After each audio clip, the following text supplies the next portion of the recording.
Фермеры Чак и Деб Бельда получили больше, чем могли пожелать, когда одна из их коров отелилась. Пара владела несколькими акрами земли, поэтому животные могли свободно перемещаться по ферме. Таким образом, фермеры надеялись на то, что созданные ими комфортные условия приведут к появлению на свет телят.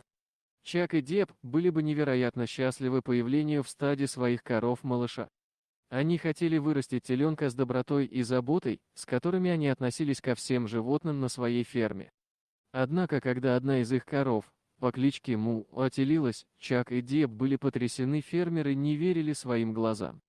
Они даже не могли себе представить, что их новый приплод по невероятной причине войдет в историю. Семья Бельда ухаживает за своими полями с 1882 года. Поколения фермеров сменялись, сохраняя уважение к земле и природе. Они культивировали землю, выращивали животных и делали все возможное, чтобы свести концы с концами. Ведь фермерская работа была и остается тяжелым трудом. Так было в далеком 1882, так и остается по сей день, несмотря на появление новых технологий и сельскохозяйственных инструментов.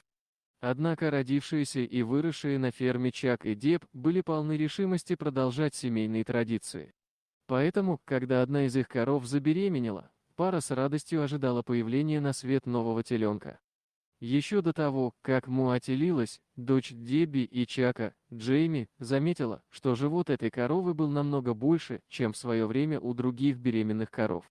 Мама заметила, что корова была большой, но не придала этому особого значения. «Близнецы у животных рождаются довольно часто», сказал Джейми в интервью радиоканалу Minnesota Public Radio.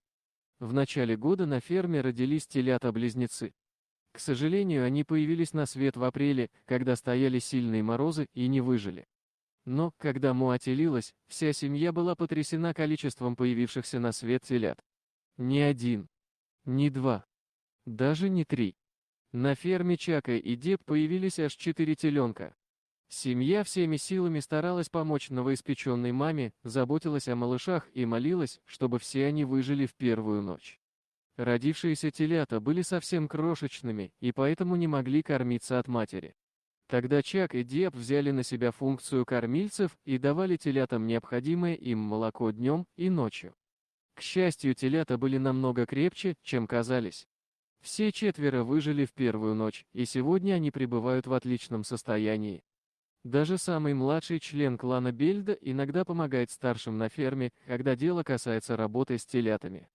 У людей четверняшки рождаются редко, а для коров это можно назвать настоящим медицинским феноменом. Такое происходит приблизительно раз из 700 тысяч отелов. В дополнение к этому, согласно ветеринарной справке, шансы на то, что все телята родятся живыми, равны 1 к 11,2 миллионам. Поэтому можно с уверенностью сказать, что на ферме семьи Бельда случилось настоящее чудо. Приятно стать свидетелем чуда в животном мире.